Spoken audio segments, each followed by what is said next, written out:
Continuous function, discontinuous function, smooth function is differentiable and function is not differentiable।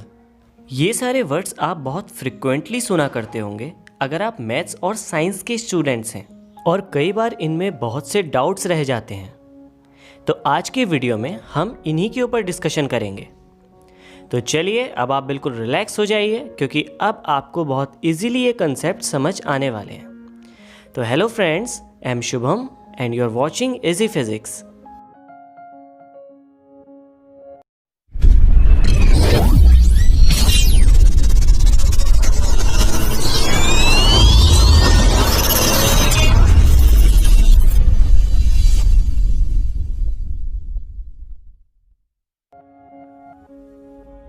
सबसे पहले हम बात करते हैं कॉन्टिन्यूस फंक्शन की। तो जैसा कि इसका नाम है कॉन्टिन्यूस फंक्शन, ये फंक्शन कॉन्टिन्यूस रहता है। कॉन्टिन्यूस का मतलब आप लोग जानते ही हैं। जैसे कि आप कोई काम लगातार 2 घंटे से कर रहे हैं तो आपको कहा जाता है कि आप 2 घंटे से ये वर्क कॉन्टिन्यूसली कर रहे हो। इसी तरह मान लीजिए आप किसी पॉइंट ए से पॉइंट बी तक बिना रुके वॉक कर रहे हैं, तो आपको कहा जाएगा आप एक कॉन्टिन्यूस वॉक कर रहे हैं पॉइंट ए से पॉइंट बी तक। तो अगर आपके पास कोई फंक्शन है और आप उसे ड्रॉ कर रहे हैं और वो फंक्शन हर पॉइंट पर प्रॉपर डिफाइंड है और उसे ड्रॉ करते हुए वो कहीं ब्रेक नहीं होता है, तो वो फंक्शन कॉन्टिन्यूस फंक्शन कहलाता है। तो आप कॉन्टिन्यूस फंक्शन को ठीक से समझ गए होंगे। इसको पहचानने के लिए एक बहुत ईजी मेथड है कि अगर आप कोई फंक्शन अपने पेन से ड्रॉ कर रहे हैं और फंक्शन को ड्रॉ करते हुए आपको अपना पेन कहीं उठाना नहीं पड़ता है, मतलब आप फंक्शन के हर पॉइंट को बिना पेन उठाए ड्रॉ कर पाते हैं, तो उस फंक्शन को कॉन्टिन्यूस फंक्शन कहते हैं। और अगर फंक्शन को ड्रॉ करने के लिए आपको किसी पॉइंट पर अपना पेन उठाना पड़े, तब हम कहेंगे कि उस पॉइंट पर फंक्शन डिसकॉन्टिन्यूस है। तो चलिए अब हम डिसकॉन्टिन्यूस फंक्शन को समझते हैं। इसके लिए हम 3 पॉइंट्स देखते हैं, जिनमें पहला है होल। मतलब फंक्शन में कोई ऐसा पॉइंट है जहाँ पर फंक्शन की कोई वैल्यू डिफाइन नहीं है, वहाँ पर वो खाली है, तो उसको हम होल कहते हैं। और क्योंकि हमें वहाँ फंक्शन ड्रॉ करते हुए पेन को उठाना पड़ेगा और उस जगह पर हमें खाली छोड़ना पड़ेगा, तो इसलिए हम कहते हैं फंक्शन में वहाँ पर होल है। और फंक्शन में जहाँ पर होल होगा वहाँ पर फंक्शन डिसकॉन्टिन्यूस कहलाएगा। चलिए इसको समझने के लिए एक एग्जाम्पल लेते हैं। हम एक फंक्शन लेते हैं जो है f(x) = x² - 1 अपॉन x - 1। तो इसको अगर हम सॉल्व करें तो हमें वैल्यू मिलती है x + 1। तो अगर अब हमें फंक्शन ड्रॉ करना है तो इसका मतलब है हमें x + 1 का ग्राफ ड्रॉ करना है। लेकिन अगर हम ओरिजिनल फंक्शन को देखें और उसमें x की वैल्यू 1 पुट करें तो हमें 0/0 की फॉर्म मिलती है, जो कि एक इनडिटर्मिनेंट फॉर्म है। इसका मतलब है x = 1 पर फंक्शन की कोई वैल्यू डिफाइन नहीं है। तो अगर हमें फंक्शन ड्रॉ करना है तो हम x + 1 का ही ग्राफ ड्रॉ करेंगे, लेकिन x = 1 पर कोई वैल्यू डिफाइन ना होने की वजह से वहाँ पर एक होल होगा, मतलब वहाँ पर फंक्शन डिसकॉन्टिन्यूस होगा। तो आप समझ गए हैं कि अगर किसी फंक्शन में कोई होल है तो उस पॉइंट पर फंक्शन डिसकॉन्टिन्यूस होता है। फंक्शन के डिसकॉन्टिन्यूस होने के लिए दूसरा पॉइंट है जंप। जंप का बिल्कुल सीधा सा मतलब है कूदना। तो आप अपनी डेली लाइफ में कब जंप करते हैं? जब आपको किसी हाइट से नीचे की तरफ जाना होता है तो आप जंप करके नीचे जाते हैं, या फिर आप जंप करते हैं नीचे से ऊपर की तरफ। तो इसी तरह अगर कोई फंक्शन अपनी वैल्यू अचानक से किसी पॉइंट पर चेंज कर लेता है, ऊपर की तरफ या नीचे की तरफ, तब हम कहते हैं वो फंक्शन उस पॉइंट पर डिसकॉन्टिन्यूस है।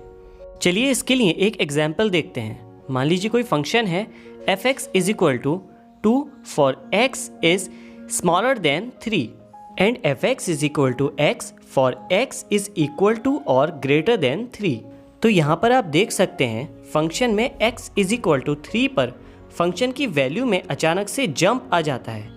तो यहाँ पर x = 3 पर फंक्शन डिसकॉन्टिन्यूस है। फंक्शन डिसकॉन्टिन्यूस होने के लिए थर्ड पॉइंट है वर्टिकल एसिम्पटोट्स। तो वर्टिकल एसिम्पटोट्स वो होते हैं जो ग्राफ में किसी ऐसी वर्टिकल लाइन को अप्रोच करने की कोशिश करते हैं जो इनफाइनाइट की तरफ डायरेक्टेड होती है, पर उसको पूरी तरह कभी अप्रोच कर नहीं पाते हैं। तो चलिए इसके एग्जाम्पल में एक फंक्शन लेते हैं जो है fx is equal to 1/x-3। तो इस फंक्शन में आप देख सकते हैं अगर x की वैल्यू 3 को अप्रोच करेगी तो फंक्शन की वैल्यू इनफाइनाइट को अप्रोच करेगी। अब अगर x की वैल्यू 3 से थोड़ी सी छोटी है, जैसे 2.999, तब डिनोमिनेटर में वैल्यू नेगेटिव हो जाएगी और इस तरफ फंक्शन की वैल्यू नेगेटिव होगी, और क्योंकि फंक्शन इन्फिनिटी को अप्रोच करेगा इसलिए वैल्यू होगी -इन्फिनिटी। लेकिन अगर x की वैल्यू 3 से थोड़ी सी बड़ी होगी, जैसे 3.001, उस कंडीशन में फंक्शन +इन्फिनिटी की तरफ अप्रोच करेगा। तो इस तरह हमें दो वर्टिकल एसिम्पटोट्स मिलते हैं। तो आप देख सकते हैं ग्राफ में दो वर्टिकल एसिम्पटोट्स हैं। तो यहाँ पर हमें x इज इक्वल टू 3 पर डिसकॉन्टिन्यूटी मिलती है। तो अब आप कॉन्टिन्यूस और डिसकॉन्टिन्यूस फंक्शन को ठीक से पहचान सकते हैं। तो चलिए इसके लिए कुछ एग्जांपल्स देखते हैं। आपको पहचानना है फंक्शन कॉन्टिन्यूस है या डिसकॉन्टिन्यूस।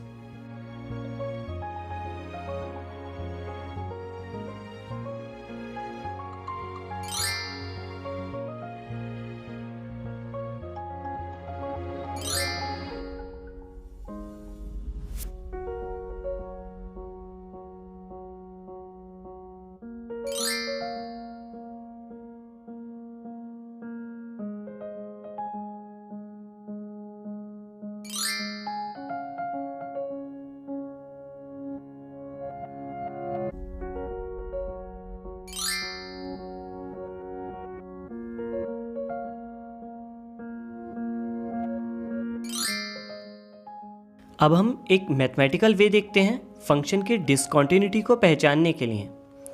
इसके लिए हमें सबसे पहले देखना है फंक्शन कहाँ अचानक से चेंज हो रहा है, और फंक्शन जिस पॉइंट पर अचानक से चेंज हो रहा है हमें उस पॉइंट पर फंक्शन की वैल्यू चेक करनी है। जैसे मान लीजिए आपके पास फंक्शन है fx और आपने फंक्शन की value x is equal to a पर चेक करी और आपको fa की वैल्यू मिली l।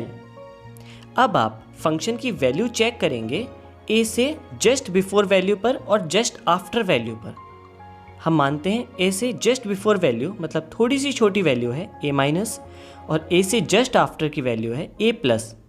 तो फंक्शन की वैल्यू a- पर अगर आपको मिलती है L1 और a+ पर मिलती है L2, तब अगर L is equal to L1 is equal to L2 है तो फंक्शन उस पॉइंट पर कॉन्टिन्यूअस है, और अगर ऐसा नहीं है तो फंक्शन डिसकॉन्टिन्यूअस है। लेकिन ऐसा होता क्यों है, आइए समझते हैं। अगर फंक्शन में कोई वर्टिकल एसिम्पटोट नहीं है और फंक्शन कहीं से ब्रेक नहीं हो रहा, तो अगर हम फंक्शन को किसी पॉइंट पर इनफाइनाइटली जूम करेंगे तो हमें उस पॉइंट पर फंक्शन फ्लैट नज़र आएगा। जैसे अर्थ गोल है, लेकिन आप अर्थ के किसी एक पॉइंट पर खड़े होके बहुत पास से उसे देखते हैं, जैसे अपने घर का फर्श और बाहर की सड़क, तो हमें वो फ्लैट दिखती है, हमें वो कर्व्ड नहीं दिखती है, लेकिन एक्चुअल में अर्थ क्या है, कर्व्ड। इसी तरह जब हम फंक्शन को बहुत जूम करके पास से देखते हैं तो किसी एक पॉइंट के जस्ट बिफोर और जस्ट आफ्टर के पॉइंट बिल्कुल स्ट्रेट लाइन में दिखते हैं और सेम लेवल पर होते हैं। तो इसलिए अगर हम किसी कॉन्टिन्यूस फंक्शन की वैल्यू किसी एक पर्टिकुलर पॉइंट पर चेक करते हैं तो उस फंक्शन की वैल्यू उसके जस्ट बिफोर और जस्ट आफ्टर के पॉइंट पर भी सेम होनी चाहिए। तो चलिए अब हम आगे बढ़ते हैं और चलते हैं स्मूथ फंक्शन की तरफ। तो इसे भी हम इसके नाम से समझना स्टार्ट करते हैं। स्मूथ वर्ड से आप क्या समझते हैं, चलिए एक एग्जांपल लेते हैं। मान लीजिए आपके पास एक मिरर है जिसमें आप अपना फेस देखते हैं और उसके साथ आपके पास एक बड़ा पत्थर है। अब आप अपने हाथ को दोनों ऑब्जेक्ट्स पर स्लाइड करते हैं, तो आप क्या डिफरेंस फील करते हैं दोनों ऑब्जेक्ट्स पर अपना हाथ स्लाइड करते हुए?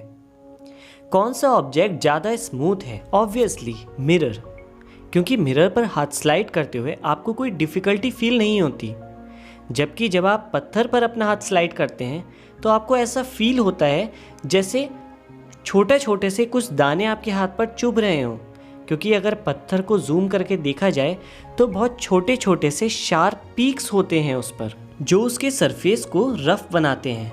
तो यहाँ से हमें ये पता चलता है कि फंक्शन के स्मूथ होने के लिए सबसे पहले ज़रूरी है फंक्शन का कॉन्टिन्यूअस होना, क्योंकि अगर फंक्शन कहीं से ब्रेक होगा तो वहाँ पर उसके स्मूथनेस का कोई सेंस नहीं बनेगा।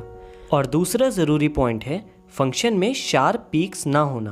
तो अगर हमारे पास कोई ऐसा कॉन्टिन्यूअस फंक्शन है जिसको ड्रॉ करते हुए हमें कोई भी शार्प पीक्स नहीं मिलते हैं, तो वो फंक्शन स्मूथ फंक्शन कहलाता है। अगर आप किसी शार्प पीक पर ध्यान दें तो उसके पीक पॉइंट पर हम एक से ज़्यादा टेंजेंट खींच सकते हैं। पीक पॉइंट के जस्ट बिफोर वाले पॉइंट से खींचे गए टेंजेंट की डायरेक्शन अलग होगी, और पीक पॉइंट से जस्ट आफ्टर वाले पॉइंट से अगर हम टेंजेंट खींचें तो उसकी डायरेक्शन अलग होगी। और किसी भी फंक्शन के किसी पॉइंट पर खींचा गया टेंजेंट यानी स्लोप ये बताता है कि वो फंक्शन उस पॉइंट पर किस तरह से चेंज हो रहा है, और फंक्शन का ये चेंज यानी स्लोप कहलाता है उस पॉइंट पर फंक्शन का डिफरेंशिएशन। अगर डिफरेंशिएशन के कंसेप्ट में आपको कोई भी डाउट रहता है और आप आज के वीडियो के कंसेप्ट्स अच्छे से समझना चाहते हैं, तो ऊपर के इस आइकन पर क्लिक कीजिए और डिफरेंशिएशन की ये वीडियो देखिए। तो जैसा कि आपने समझा, किसी शार्प पीक के पीक पॉइंट पर कोई भी एक सिंगल टेंजेंट डिफाइंड नहीं होता, मतलब वहाँ पर कोई भी एक सिंगल स्लोप नहीं होता। इसीलिए उस पॉइंट पर फंक्शन को डिफरेंशिएट नहीं किया जा सकता। और क्योंकि स्मूथ फंक्शन में कोई भी शार्प पीक्स नहीं होते हैं, इसलिए स्मूथ फंक्शन को डिफरेंशिएट किया जा सकता है। तो इसके साथ आप ये भी समझ गए होंगे कि डिफरेंशिएबल फंक्शंस कैसे होते हैं। तो डिफरेंशिएबल फंक्शन वो फंक्शन होते हैं जो फंक्शन स्मूथ फंक्शन होते हैं, और अगर कोई फंक्शन स्मूथ नहीं है तो हम कहेंगे फंक्शन इज नॉट डिफरेंशिएबल।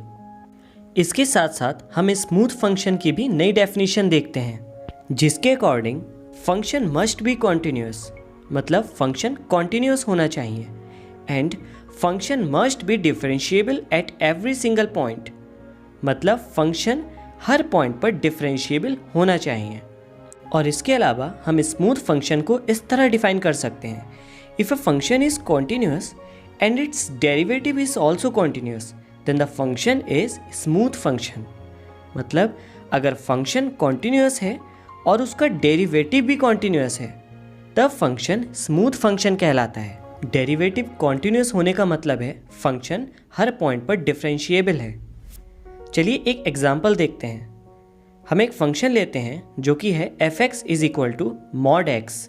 क्योंकि मॉड की वजह से हमें फंक्शन की वैल्यू सिर्फ पॉजिटिव ही मिल सकती है, इसलिए हमें फंक्शन का ग्राफ कुछ इस तरह से मिलेगा। अब अगर हमें फंक्शन डिफरेंशिएट करना है तो हमें ये दो पार्ट्स में करना पड़ेगा, क्योंकि आप देख सकते हैं फंक्शन में दो अलग अलग स्लोप्स हैं। तो अगर हम लेफ़्ट साइड का डिफरेंशिएशन करते हैं तो हमें डिफरेंशिएशन की वैल्यू मिलती है -1, और अगर हम राइट साइड का डिफरेंशिएशन करते हैं तो हमें डिफरेंशिएशन की वैल्यू मिलती है +1।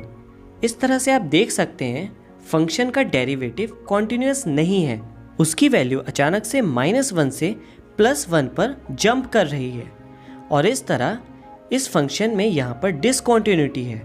और इसके साथ हम ये भी देख सकते हैं कि x = 0 पर फंक्शन डिफरेंशिएबल नहीं है।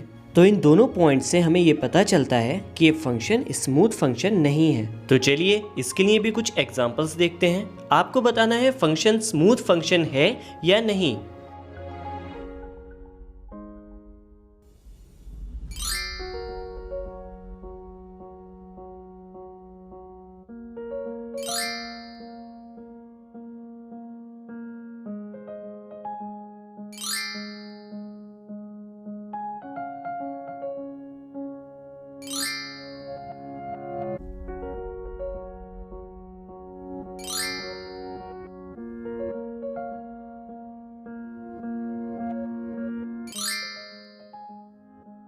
तो अब मैं उम्मीद करता हूँ कि आपको ये सारे कंसेप्ट्स अच्छे से क्लियर हो गए हैं, और अब जब ये आपके सब्जेक्ट में आपके सामने आएंगे आपको बिल्कुल भी कंफ्यूजन नहीं होगा। तो क्या आपको ये वीडियो यूज़फुल लगी? आप कमेंट्स में ज़रूर बताएं, और अगर इनसे रिलेटेड आपको कोई डाउट भी है तो भी कमेंट्स ज़रूर करें। अगर आप ज़्यादा से ज़्यादा कमेंट्स करेंगे तो हमारे बीच 2 वे डिस्कशन पॉसिबल हो पाएगा, जिससे मुझे आसानी होगी नेक्स्ट वीडियोस में आपको कंसेप्ट्स और अच्छे से क्लियर करने में। और इसके साथ साथ आप अपने थॉट्स भी शेयर कर सकते हैं इजी फिजिक्स के फेसबुक और इंस्टाग्राम पेज पर, जिनकी लिंक्स आपको डिस्क्रिप्शन में मिल जाएंगी। तो चलिए वीडियो को लाइक और ज़्यादा से ज़्यादा शेयर कीजिए और देखते रहिए इजी फिजिक्स।